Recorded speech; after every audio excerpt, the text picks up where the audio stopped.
A você que está assistindo esse vídeo, seja bem-vindo. Eu sou o João e hoje eu vou explicar para você algumas coisas sobre o funcionamento da cafeína no organismo.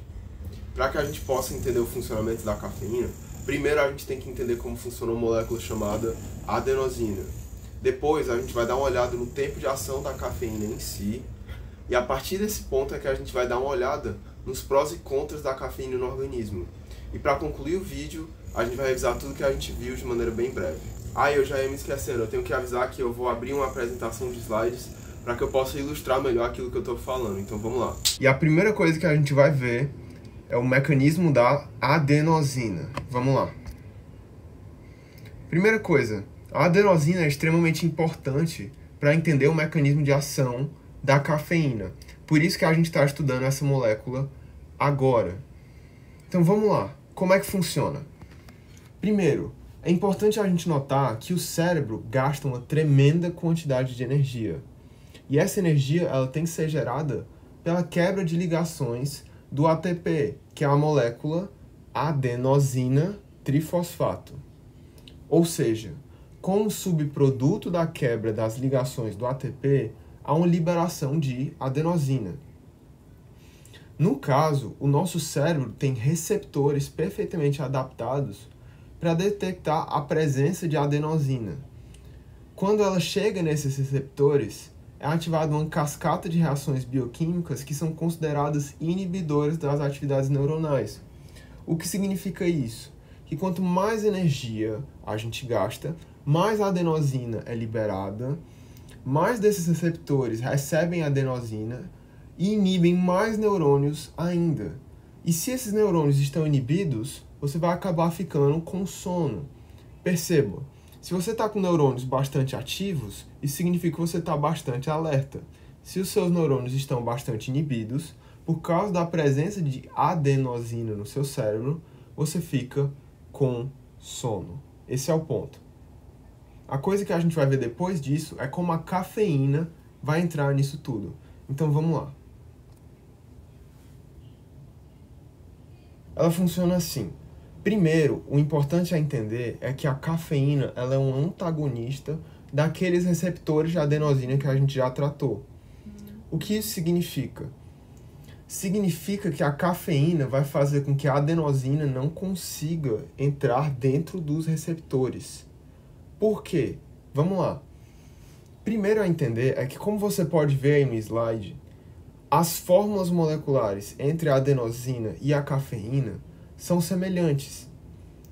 O que isso significa é que o encaixe da molécula de adenosina e da molécula de cafeína dentro dos receptores vai ser parecido. Só que se a molécula de cafeína tiver chegado primeiro no receptor de adenosina, isso significa que a adenosina em si não vai conseguir entrar, porque ela vai ser barrada, já que esse receptor já está ocupado de certa forma. Portanto, o que a gente consegue concluir de tudo isso? A cafeína não dá energia para a gente. A cafeína apenas faz com que o seu cérebro não consiga entender se você está cansado ou não. Ou seja, enquanto a adenosina vai inibir seus neurônios, a cafeína inibe esse mecanismo inibitório. É só você entender o seguinte: a cafeína, na prática, bloqueia os receptores de adenosina e isso faz com que o seu cérebro pense que não está cansado, quando na verdade ele está. Entendido como funciona a cafeína, tem outro aspecto que a gente também precisa destrinchar sobre essa molécula se a gente quiser entender como é que ela afeta a nossa vida, o nosso dia a dia, o nosso cotidiano. Vamos lá. Esse aspecto muito importante é o tempo de ação da cafeína. Uma coisa a se entender é que a cafeína tem uma meia-vida de entre 4 e 6 horas. Isso significa que se seu metabolismo for particularmente rápido, o que significa que você elimina a molécula mais rapidamente, depois de 4 horas, aproximadamente 50% da cafeína que você tiver ingerido ainda vai estar circulando livremente no seu corpo. E se você tiver um metabolismo particularmente lento, você, depois de 6 horas, ainda vai ter mais ou menos 50% da cafeína ingerida circulando de forma livre pelo seu corpo.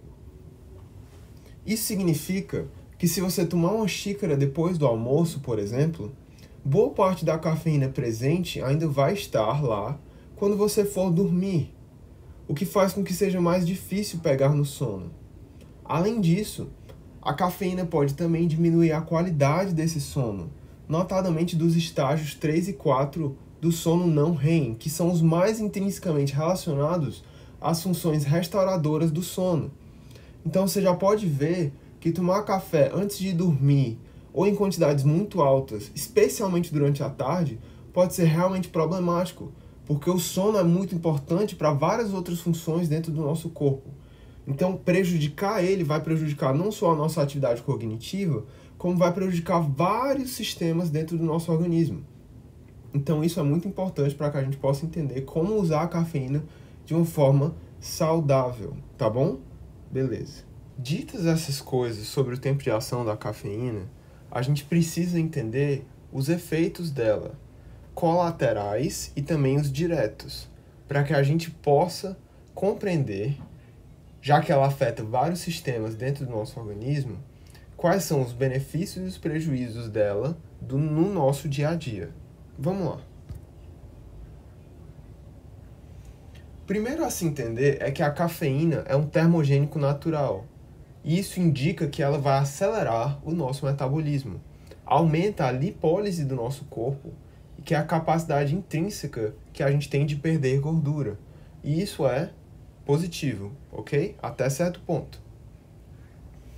A outra coisa que a gente pode ressaltar é que a cafeína vai aumentar o nosso prazer. Mas como? O negócio é que a adenosina torna mais difícil a ligação da dopamina, que é o hormônio do prazer, em certos receptores. Só que a cafeína vai inibir esse efeito da adenosina, algo que a gente já tratou mais no começo do vídeo. Portanto, a cafeína pode ser responsável por permitir uma melhor ação da dopamina, que de novo é o hormônio do prazer, no nosso cérebro. Há evidências de que esse mecanismo de bloqueio dos receptores de adenosina podem ter benefícios no longo prazo, até para a redução nos riscos de Parkinson, Alzheimer e alguns tipos de câncer. Além disso, e mais obviamente, é que a cafeína ela vai promover um estado de alerta para a gente. Até algum tempo atrás, em alguns esportes, era proibido que você tomasse cafeína em certas concentrações antes da competição, porque isso era considerado uma vantagem desleal contra os outros competidores que não tivessem ingerido essa mesma substância. Então você vê como esses benefícios do estado de alerta podem ser absurdamente úteis, certo? E que nem tudo na cafeína vai ser prejudicial, como foi dito sobre aquele negócio do sono. Mas enfim. Agora a gente vai para os contras, que é a parte mais chata, porque eu realmente gosto muito de café. Vamos lá. A primeira coisa é que a cafeína, por ser um termogênico, ela tende a aumentar a frequência cardíaca e a pressão sanguínea. Além disso, a cafeína é um diurético.